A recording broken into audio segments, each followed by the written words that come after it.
할렐루야. 오늘도 우리가 주의 말씀 안에서 큰 은혜를 누릴 수 있기를 원합니다.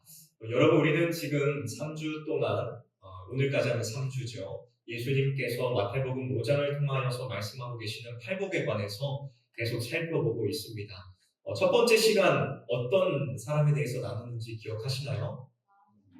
심령이 가난한 자가 복이 있다고 말씀을 드렸죠. 조금 복습하는 시간을 가지려고 하는데 여기 권용준 집사님께서 기도 시간에 이미 다 말씀을 해주셔가지고 정확하게 다 얘기를 해주셨어요. 역시 그 주보 성경 공부 한 문제도 안 틀리신 분이라 역시 다르긴 다르다라는 생각을 했습니다. 자, 첫째 시간에는 우리가 심령이 가난한 자가 복이 있다라고 말씀을 드렸습니다. 여기에서 심령이 가난한 자란 자신을 모두 비워내고 하나님으로 가득 찬 사람을 말한다고 말씀을 드렸어요. 그래서 그 사람이 받는 복은 이 땅 가운데에서 하나님 나라를 누리는 것이 심령이 가난한 자가 진정으로 누리는 복이라고 말씀을 드렸습니다. 이것이 첫 번째 말씀을 드렸던 복이었어요. 자, 이제 당장 지난주입니다. 자, 지난주에 우리는 어떤 사람에 대해서 배웠나요? 그래도 첫째 시간보다 조금 더 늘어난 목소리인 것 같아요. 애통하는 사람에 대해서 배웠었죠. 자, 애통하는 사람이란 어떤 사람이었습니까? 자신의 죄와 나라의 죄, 공동체의 죄를 위하여서 정말 가슴을 치며 슬퍼하는 사람이 애통하는 자다라고 말씀을 드렸습니다. 그리고 그 사람은 하나님을 바라보면서 인내하고 소망을 가진다고 말씀을 드렸어요. 그 사람에게 주시는 복은 무엇이라고 말씀을 드렸습니까? 예수님께서 주시는 참된 위로가 그들에게 주어진다고 말씀을 드렸습니다. 자, 오늘은 세 번째 시간입니다. 오늘은 어떤 사람에 대해서 배우게 될까요? 자, 오늘 다 같이 읽었는데 온유한 자에 대해서 함께 말씀을 살펴보려고 합니다. 여러분, 요즘 이 세상은 강해야만 살아남는다고 말합니다. 목소리를 크게 내고 자기 주장을 똑똑히 해야 살아남는 시대라고 하죠. 남들보다 앞서야 하고 뒤처지면 안 된다고 말합니다. 그래서 사람들은 조금이라도 더 높이 올라가려고 애를 씁니다. 경쟁하고 때로 밀쳐내고 자기의 이익을 위해 싸우는 것을 당연하게 여깁니다. 복을 소유하고 쟁취하기 위하여 수단과 방법을 가리지 않지요. 하지만 예수님께서는 오늘 복 있는 사람에 대하여서 전혀 다른 말씀을 하십니다. 무엇이라고 말씀하죠? 온유한 자는 복이 있나니 그들이 땅을 기업으로 받을 것이며 라고 말씀합니다. 이 말씀은 세상의 흐름과는 전혀 다른 복이 있음을 우리에게 가르쳐 줍니다. 오늘 이 본문의 말씀을 통하여서 주께서 기뻐하시는 온유함이 무엇이며 그들이 누리는 복이 무엇인가를 함께 살펴보는 귀한 시간이 될 수 있기를 주님의 이름으로 축원합니다.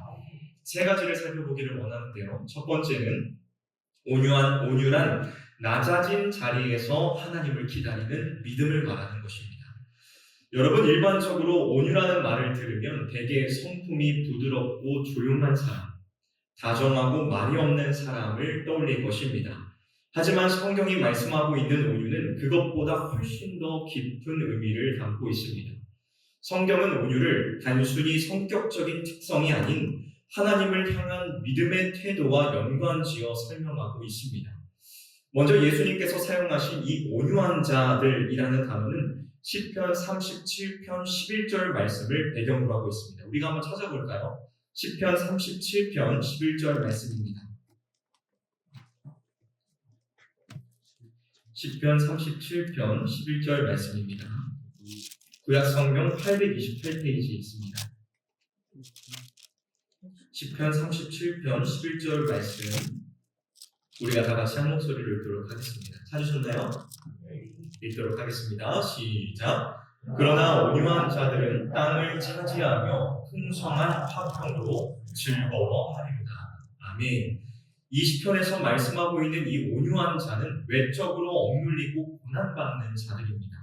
이들은 눈앞에 보이는 악인의 번성 앞에 마음이 흔들리기는 했지만 그렇다고 해서 보복하거나 불의로 맞서지는 않았습니다. 오히려 하나님께 자신의 억울함을 맡기며 묵묵히 기다리는 사람들이었습니다.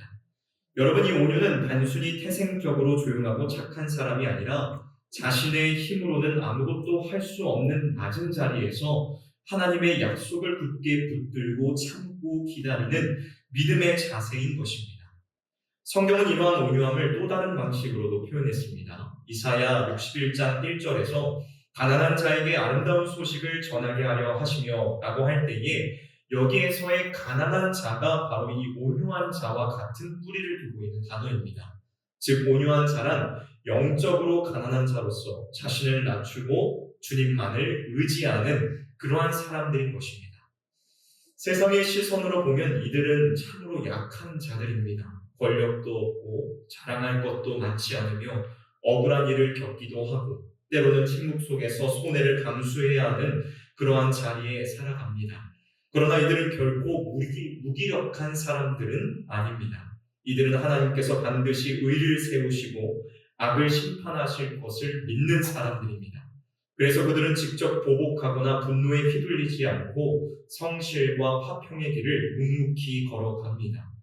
여러분, 성경 속 다윗의 삶이 그러하였지요. 그는 악인이 형통하는 그런 현실 앞에 분노하며 자신이 직접 복수할 수도 있었습니다. 그러나 시편 37편에서 그는 이렇게 말합니다. 여호와를 의뢰하고 선을 행하라. 땅에 머무는 동안 그의 성실을 먹을거리로 삼을지어다. 또 여호와를 기뻐하라. 그가 내 마음의 소원을 내게 이루어 주시리로다. 내 길을 여호와께 맡기라. 그를 의지하면 그가 이루시고 내 의를 빛같이 나타내시며 내 공의를 정오의 빛같이 하시리로다. 다윗은 자신의 억울함을 세상의 방식대로 풀지 않고 오직 하나님께 맡겼습니다. 그리고 하나님의 때를 기다렸습니다. 이것이 바로 성경이 말씀하고 있는 온유함의 모습인 것입니다. 주 안에서 사랑하는 성실의 성도 여러분, 우리는 때때로 억울한 일을 당할 때에 조급함과 분노에 휩싸이기가 쉽습니다. 왜 맨날 나만 이렇게 참아야 하는가? 하나님은 이러한 내 상황을 보시고 왜 가만히 계시는가? 라는 마음이 자주 들기도 하지요. 요즘 TV나 OTT 드라마를 보면 이른바 사이다 장면이 자주 등장합니다. 주인공이 그동안 당했던 억울함을 한순간에 되갚아 주거나 상대방을 통쾌하게 무너뜨리는 장면에서 많은 사람들이 박수를 치며 속이 다 시원하다고 합니다. 세상은 바로 이렇게 말하지요. 참지 말고 바로 갚아주어야 해. 손해를 봐선 절대 안 돼. 그러나 성경은 그렇게 말씀하지 않습니다. 예수님께서 말씀하신 온유한 자는 당장의 사이다 같은 통쾌함을 선택하는 대신 하나님의 공의가 이루어질 것을 믿고 참고 기다리는 사람입니다. 억울한 일을 당해도 내 손으로 해결하지 않고 하나님께 모든 것을 내어 맡기며 의를 행하는 삶, 바로 그것이 오늘날 예수 그리스도를 믿는 우리들에게 요구되는 진정한 믿음의 용기이며 참된 온유함이라는 사실입니다. 사랑하는 성실의 성도 여러분, 혹시 지금 억울한 상황 속에 계십니까? 이해하지 못할 어려움을 당하고 계십니까? 그렇다면 이 사실을 반드시 기억하십시오. 하나님께서는 온유한 자편에 서 계십니다. 우리가 해야 할 일은 세상의 방식처럼 복수하고 되갚아주는 것이 아닙니다. 주님 앞에 마음을 낮추고 그분의 약속을 신뢰하며 기다리는 것, 그것이 우리가 해야 할 일이라는 것입니다. 그 믿음이 바로 온유함이며 예수님께서 말씀하고 계시는 복 있는 사람의 모습인 것입니다. 여러분, 우리 모두가 이 온유한 자로 살아가기를 원합니다. 우리가 온유한 자로 살아갈 때에 하나님께서는 우리를 기억해 주십니다. 그리고 하나님의 때에 그분의 방식으로 우리를 높이실 것이라 의심 없이 믿습니다. 다음 두 번째로, 온유한 세상 속에서 하나님의 길을 선택하는 강함입니다. 여러분, 온유한 사람은 세상과 절대 타협하지 않고 하나님의 말씀을 붙들고 살아갑니다. 그들은 하나님의 말씀에 순종하는 삶이 참된 길임을 알고 불의가 눈앞에 보일 때에도, 억울한 일을 당할 때에도 자기의 마음대로 움직이는 대신 하나님께서 기뻐하시는 길이 무엇인가를 먼저 생각합니다. 이것이 성경이 말씀하고 있는 온유함의 참된 본질이지요. 세상은 때때로 목적을 이루기 위하여 수단과 방법을 가리지 말라고 합니다. 조금은 거짓을 써도 괜찮다, 정직하면 손해를 본다는 식으로 유혹을 해옵니다. 그러나 온유한 사람은 하나님의 말씀을 기준으로 삼고 정직함과 성실함으로 말씀에 순종하는 길을 택합니다. 그래서 세상 사람들이 보기에는 보잘것없어 보일 수 있지만 사실 그는 하나님의 뜻을 따르며 세상의 풍조를 거슬러 걷는 진정으로 강한 사람인 것입니다. 더 나아가 온유한 사람은 하나님이 아무 일도 하지 않으시는 것처럼 보일 때에도 자기 힘으로 억지로 문제를 해결하려 하지 않습니다. 스스로 옳음을 증명하려고 애쓰지 않고 하나님께서 일하실 것을 묵묵히 기다립니다. 이것이 세상의 폭력과 탐욕을 거부하는 진짜 용기이며 진정한 믿음의 담대함인 것입니다. 이 온유함의 가장 완벽한 모델이 누구일까요? 바로 예수님이십니다. 마태복음 11장 29절에서 예수님께서는 이렇게 말씀하셨습니다. 나는 마음이 온유하고 겸손하니 나의 멍에를 메고 내게 배우라. 그리하면 너희 마음이 쉼을 얻으리니. 여러분, 예수님의 온유는 결코 약함이 아니었습니다. 마태복음 11장 27절에서 우리 주님께서는 아버지께서 모든 것을 내게 주셨다고 말씀하셨습니다. 예수님은 모든 권세를 가지신 분이셨습니다. 그러나 그 권세를 자기의 유익을 위하여 사용하지는 않으셨습니다. 도리어 자신을 십자가에 내어주시고 악을 악으로 갚지 않으셨습니다. 그분은 선으로서 악을 이기시는 길을 택하신 것입니다. 이것이 바로 진정한 온유함의 모습입니다. 여러분, 오늘 우리도 예수님을 따르는 사람으로서 예수 그리스도의 제자로서 그 온유함을 입고 십자가의 길을 걸어야만 합니다. 억울한 일을 당할 때에, 손해를 보는 것 같을 때에, 사람들에게 오해받을 때에 세상은 우리에게 강하게 대응하라고 말하지만 우리는 예수님이 보여주신 그 길, 온유함으로 악을 이기는 길을 걸어가야 합니다. 주 안에서 사랑하는 성실의 성도 여러분, 나는 마음이 온유하고 겸손하니 내게 배우라고 하신 예수님의 말씀처럼 우리는 그분의 방식을 배워야만 합니다. 온유는 외적인 억울함을 견뎌내는 힘이기도 하지만 더 깊이 들어가 보면 내 안의 반응을 다스리는 영적인 전쟁이기도 합니다. 억울할 때에 말하고 싶은 그 말, 오해받을 때에 풀고 싶은 그 상황, 손해볼 때에 참기 어려운 그 감정, 이 모든 것이 내 마음 안에서 벌어지는 싸움이라는 것입니다. 우리 예수님께서는 십자가 앞에서도 침묵하셨고 사람들의 부당한 대우 앞에서도 보복하지 않으셨습니다. 왜냐하면 그분은 하나님께서 심판하신다는 것을 믿으셨기 때문입니다. 그 믿음이 그분의 온유함의 근원이었습니다. 사랑하는 성도 여러분, 우리는 예수님의 마음, 그 온유함을 배워야 하며 닮아야만 합니다. 삶을 살아갈 때에 우리의 마음속에 수없이 올라오게 되는 그 감정과 충동 앞에서 예수님의 온유함을 배우고 따라가는 은혜가 우리 안에 있기를 소원합니다. 그리고 그 온유함을 통하여 우리 안에 하나님의 평강이 머물고 우리의 모든 삶을 통하여 하나님의 나라가 드러나게 될 수 있기를 주님의 이름으로 축원합니다. 마지막 세 번째입니다. 온유한 자에게는 하늘의 상속이 주어집니다. 예수님께서는 오늘 본문에서 온유한 자가 땅을 기업으로 받을 것이라고 하셨습니다. 여기서 말씀하고 있는 이 땅은 단순히 우리가 살아가고 있는 이 대지나 어떤 특정한 지역을 의미하는 것이 아닙니다. 예수님께서 말씀하고 계시는 이 상속받을 땅은 하나님께서 그분의 백성들에게 약속하신 참된 회복과 안식이 주어질 나라, 곧 하나님의 나라를 가리키는 것입니다. 구약 성경을 보면 하나님께서는 이스라엘 백성들에게 가나안 땅을 약속하셨지요. 그들은 약속을 따라 한 걸음 한 걸음을 나아갔고 결국 하나님의 인도하심으로 그 땅을 기업으로 받았습니다. 그러나 예수님께서 말씀하신 기업으로 받을 땅은 단지 이 땅에서 누릴 그런 땅이 아닙니다. 더욱더 깊은 의미를 갖고 있습니다. 단지 한 나라 한 지역이 아니라 하나님께서 다스리시고 통치하시는 완전한 나라, 곧 새 하늘과 새 땅을 말하는 것입니다. 온유한 자는 지금 이 세상에서는 손해를 보고 억울한 일을 당하며 낮은 자리에서 묵묵히 살아갑니다. 하지만 하나님께서는 그러한 자를 하늘의 상속자로 삼으십니다. 지금은 그 상속이 온전히 보이지 않을지라도 그들은 장차 하나님께서 예비하여 주신 완전한 나라를 소유하게 될 것입니다. 여러분, 이 상속은 단지 먼 미래의 일이 아닙니다. 성경은 예수님을 통하여 하나님의 나라가 이미 시작되었다고 말씀하고 있습니다. 마태복음 4장 17절에서 예수님께서는 회개하라 천국이 가까이 왔느니라 라고 선포하셨습니다. 즉 예수님의 오심으로 하나님의 나라의 통치가 시작되었고 지금 이 순간에도 우리는 그 나라를 믿음으로 맛보며 살아가고 있는 것입니다. 그러므로 온유한 자들은 이미 복을 받은 자들입니다. 비록 이 세상에서는 부족하고 지극히 낮은 자처럼 보일 수 있으나 하나님의 눈에는 그들이 진정한 승자요 하늘의 기업을 이을 상속자들입니다.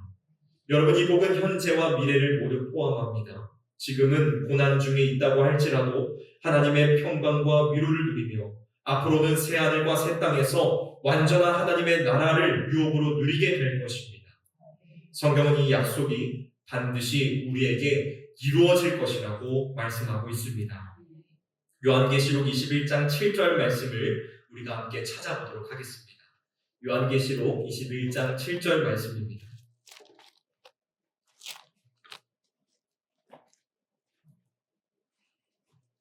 신약성경 421페이지입니다. 요한계시록 21장 7절 말씀입니다. 우리 함께 읽도록 하겠습니다. 시작. 이것들을 상속으로 받으리라. 나는 그의 하나님이 되고 그는 내 아들이 되리라. 아멘. 하나님의 자녀된 자들, 곧 예수님의 마음을 닮아 온유함으로 살아가는 자들은 하나님의 나라를 유업으로 받게 될 것입니다. 사랑하는 성도 여러분, 우리는 장차 하나님의 나라를 유업으로 받을 자들입니다. 믿으십니까? 그렇다면 그날을 기다리는 지금 우리는 어떠한 삶을 살아가야 할까요? 온유한 자가 땅을 기업으로 받는다는 이 말씀은 단지 위로의 말씀이 아니라 우리의 삶의 방향을 모조리 바꾸는 부르심입니다. 예수님께서 다시 이 땅에 오시는 그날 하나님의 나라가 완성될 것입니다. 그날에는 눈물도 없고 억울함도 없고 슬픔도 없습니다. 그날에는 하나님께서 모든 것을 새롭게 하실 것입니다. 그러나 오늘은 아직 그날이 아닙니다. 그래서 우리는 이 땅에서 하늘을 소망하며 하루하루를 살아가야 합니다. 여러분, 상속자는 상속받을 그날을 준비하며 사는 사람들입니다. 마치 농부가 추수날을 기대하며 씨를 뿌리듯이 우리도 지금 이 땅에서 온유함의 씨앗을 심고 믿음의 뿌리를 내며 하늘의 소망을 바라보며 살아가야 합니다. 온유한 자는 세상이 이해하지 못하는 방식으로 살아갑니다. 힘보다는 사랑을, 보복보다는 용서를, 내 욕심보다는 하나님의 뜻을 선택합니다. 왜일까요? 우리는 지금 이 세상이 전부가 아니라는 것을 믿기 때문입니다. 우리는 장차 더 나은 나라를 상속받을 것이기 때문입니다. 그리고 지금 이 순간에도 하나님의 나라 백성답게 살 수 있는 은혜가 저와 여러분 안에 있기 때문입니다. 여러분, 하늘의 상속자답게 이 세상 속에서 믿음으로 살아가십시오. 눈에 보이는 것만 쫓아가지 마시고 하나님이 예비하여 주신 영원한 기업을 바라보면서 하루하루를 준비하십시오. 그리하면 마지막 날 주께서 다시 오셔서 완전한 하나님의 나라를 이루시는 그날 우리는 모두 함께 기쁨을 누리며 잔치를 즐기게 될 줄 믿습니다. 말씀을 마무리하도록 하겠습니다. 여러분, 조개 안의 진주가 어떻게 만들어지는지를 아십니까? 진주는 조개 안으로 들어간 아주 작은 모래 안에서부터 시작됩니다. 그 모래알은 조개에게 상처를 주고 아픔을 남깁니다. 그러나 조개는 그 아픔을 억지로 제거해버리지 않습니다. 그 대신 그 상처를 감싸고 또 감싸며 오랜 시간에 걸쳐서 아름다운 진주를 만들어냅니다. 온유한 자의 삶도 이와 같습니다. 세상을 살다가 보면 억울한 일이 생기고 손해가 찾아오고 참아야 할 일들이 생깁니다. 그러나 온유한 자는 그 모든 것을 하나님 앞에서 참고 기다립니다. 상처를 내 손으로 처리하려 들지 않고 믿음으로 하나님께 맡긴다는 것입니다. 그리고 그 시간 속에서 하나님께서는 우리 안에 진주보다 더 귀한 하나님의 형상을 빚어가십니다. 사랑하는 성실의 성도 여러분, 세상은 겉으로 드러나는 힘과 소리로 가치를 따지지만 하나님께서는 조용히 그리고 묵묵히 믿음으로 살아가는 온유한 자들의 삶을 기억하십니다. 그리고 그들에게 땅을 기업으로 받을 것이라고 약속하셨습니다. 하나님께서 주시는 이 유업은 단지 먼 미래의 천국만을 의미하지 않습니다. 지금 이 땅에서 하나님의 평강과 은혜를 누리게 하시는 복이며 장차 예수 그리스도께서 다시 재림하실 때에는 하늘의 기업 곧 새하늘과 새 땅을 상속받는 영광이라는 것입니다. 그러므로 여러분 오늘도 참고 조용히 견디는 그 자리를 귀히 여기십시오. 예수님의 온유함을 배우고 따르십시오. 그 온유함 안에 하나님의 나라의 능력과 복이 이미 임하고 있습니다. 하나님은 온유한 자들을 절대로 잊지 않으십니다. 그리고 반드시 그들에게 땅을 그리고 하늘의 유업을 진주와 같은 영광의 복을 주실 것이라 의심 없이 믿습니다. 바라기는 우리 성실의 모든 성도님들이 이 온유한 자와 같이 모든 것을 참고 견뎌내어 하나님께서 주시는 그 놀라운 유업들을 상속받으며 그 기쁨을 누리실 수 있기를 주님의 이름으로 축원합니다. 우리 함께 찬양하고 기도하도록 하겠습니다.